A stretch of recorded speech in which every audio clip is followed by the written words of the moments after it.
Gracias, Jessy, gracias, Paola. Gracias a ustedes que nos siguen cada día.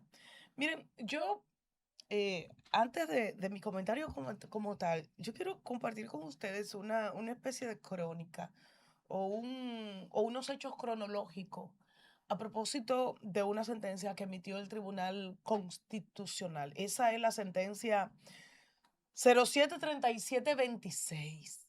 Y la sentencia pone fin a las pretensiones de hijos de Rafael Leonidas Trujillo Molina con quien Lina Lobato. Y esto a propósito de que, obviamente, previo a su muerte en el 1950, Rafael Leonidas Trujillo depositó $2.300.000 en el Banco de Reservas. Se dice que para favorecer a doña Lina, para que ella tuviera ese resguardo ahí. Doña Lina no era la esposa del dictador, pero obviamente sí tenía hijos con él y dicen que eso era un resguardo para ella. Años después, Trujillo es ajusticiado y no hace tanto tiempo, hace aproximadamente 10 años, que que esos hijos, Rafael José Trujillo Lobatón y Yolanda Altagracia Trujillo Lobatón, combinaron al Banco de Reservas a entregarle el dinero que se había depositado por su papá, pero para favorecer de manera expresa a su madre.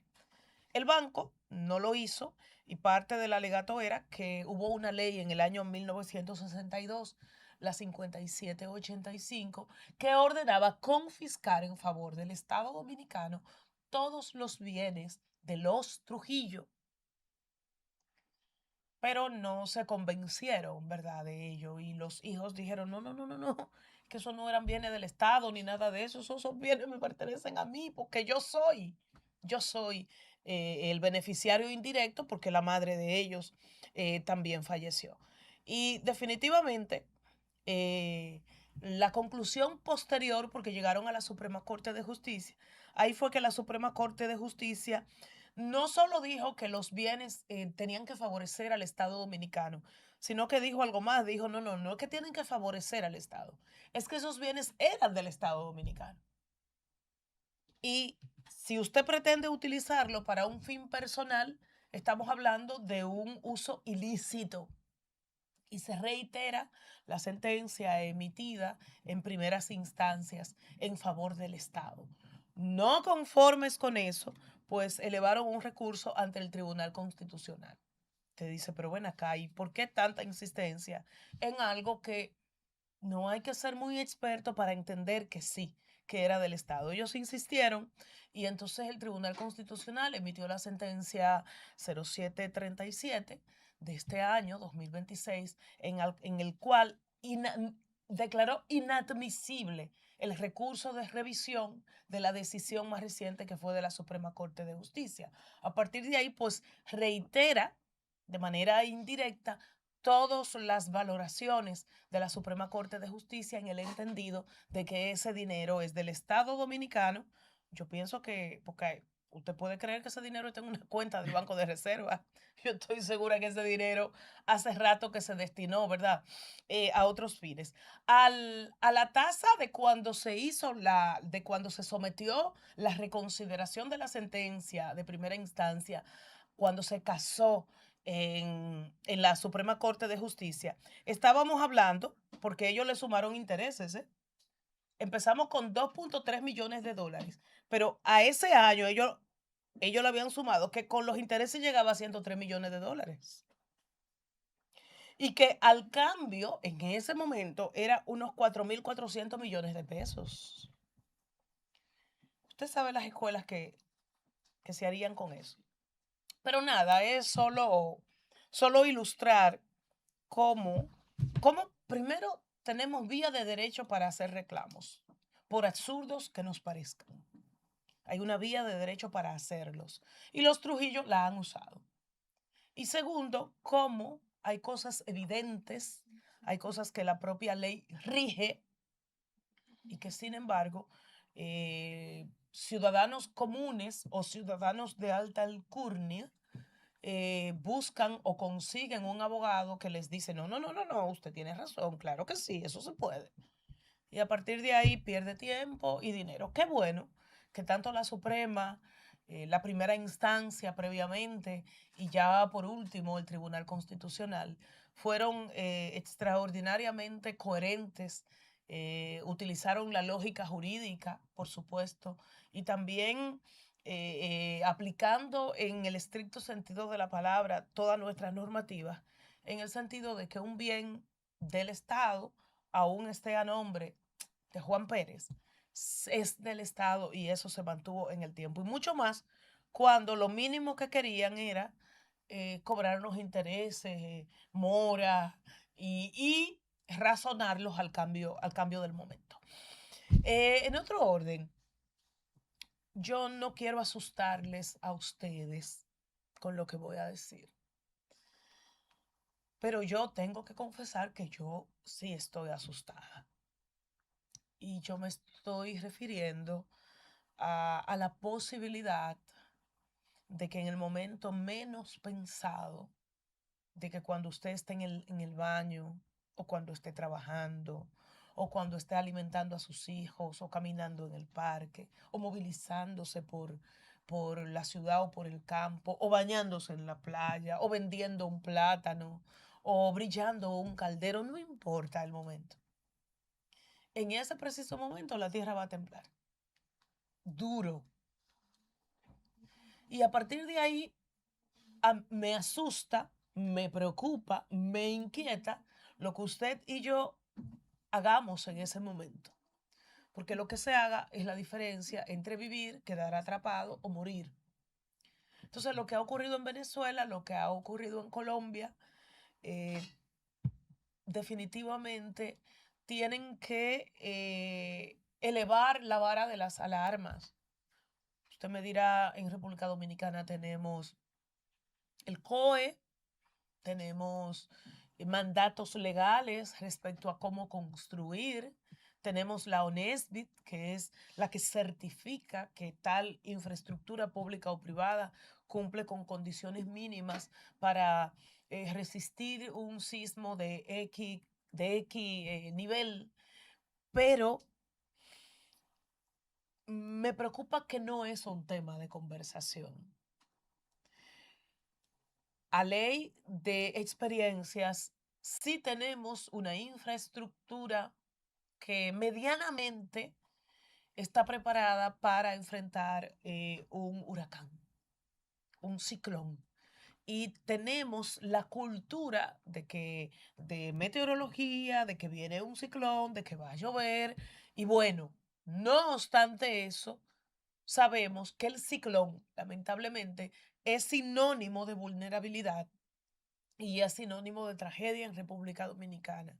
Todavía hoy, no obstante los esfuerzos.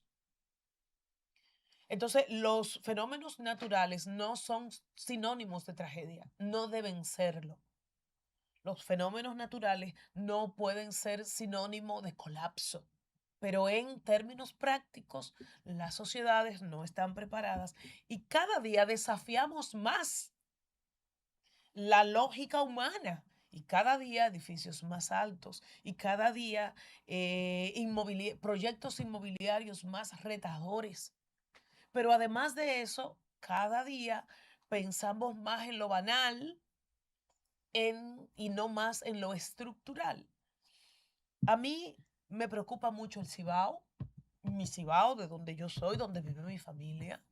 A mí me preocupa mucho el sur, como dicen algunos, el sur profundo, que de profundo no tiene nada, es sur y punto, pero básicamente la línea de Pedernales, Barahona, porque tenemos la falla septentrional, que es la falla más importante que impacta a República Dominicana. Se origina por ahí por Samaná y sigue toda esa línea del Cibao, Puerto Plata, Santiago, San Francisco de Macorís, hasta que termina en territorio de la República de Haití.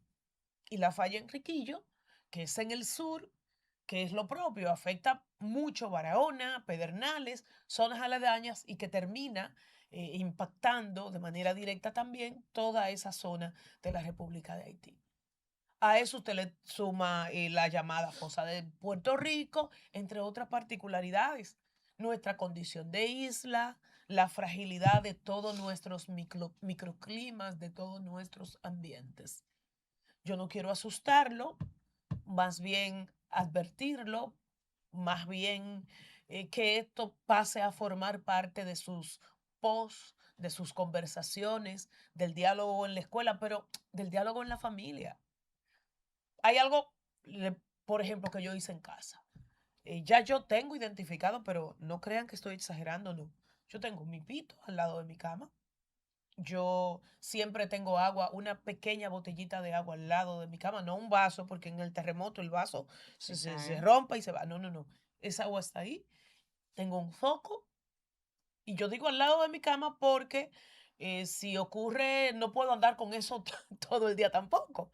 Y cuando una persona está durmiendo, está más vulnerable. Ujú. Entonces, cuando te levantas, pero en mi casa están identificados los lugares donde sí estar ante un sismo, donde sí estar.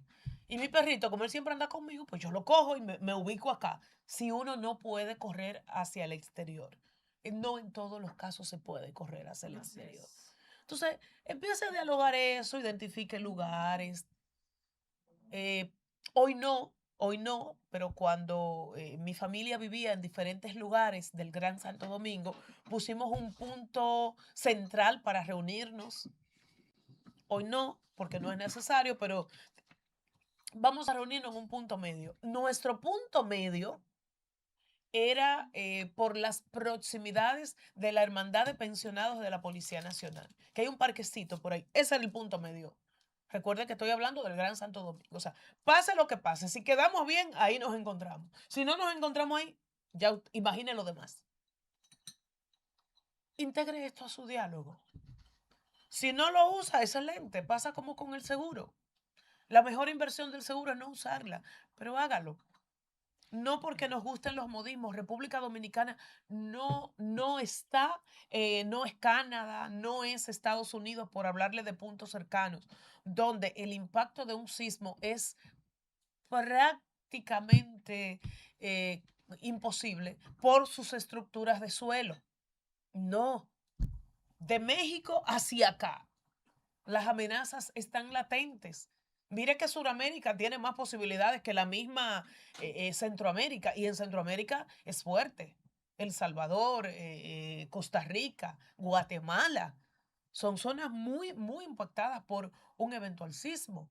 Colombia, Venezuela, ni lo digamos. Colombia en este momento está en una situación bastante calamitosa. Y miren cómo el gobierno colombiano se ha negado a aceptar, o no que se ha negado, ha sido muy específico en los países de los cuales admite ayuda. Y en el caso de los Topos de México, que es una organización no gubernamental o un equipo de voluntarios que partiendo de sus propias experiencias están prestos a ayudar en estos casos en el mundo. Colombia los dejó entrar y después le dijo, no, no, no salgan, esto no, no, no lo queremos a ustedes en este proceso de ayuda, que es algo que llama la atención. Y partiendo de las diferencias políticas, si Venezuela hubiese hecho eso, eso fuera un titular de primera plana en todo el mundo. Pero lo hizo Colombia y se sabe, pero ya usted sabe cómo se sabe. Sí admiten ayuda de Israel, de Estados Unidos, de Argentina, de sus iguales. Entonces a mí me preocupa cómo el tema ideológico o cómo si eres de izquierda o de derecha está, está permeando la solidaridad, la humanidad, la ayuda, el apoyo ante una situación tan terrible. Pero me quedo con la reflexión para nosotros, para dialogarlo con mamá, con papá, con el guardián del edificio, con quienes tienen choferes, con el señor que le vende las frutas. Hasta en el carro de concho vamos a poner esta conversación, con el motoconchista también, en la guagua de la onza. Señores, si hay un sismo, lo único que yo tengo que hacer es frenar y pararme y alejarme, si estoy en la calle, de los cables del tendido eléctrico. Y obviamente papá gobierno que se ponga las pilas. Este tiene que ser un tema de conversación. Hubo un encuentro hace unas semanas con el presidente de la República donde a él le preguntaron al respecto. Y él dijo, de manera escueta, él dijo, es que ningún país está preparado para eso. Eso es cierto, señor presidente, porque todo esfuerzo puede ser insuficiente. Pero de no estar totalmente preparado a estar cero preparados, definitivamente esa es la diferencia entre vivir o morir. Así es. Y lo que hemos visto a mí me asusta, se lo confieso. Seguimos en la plaza.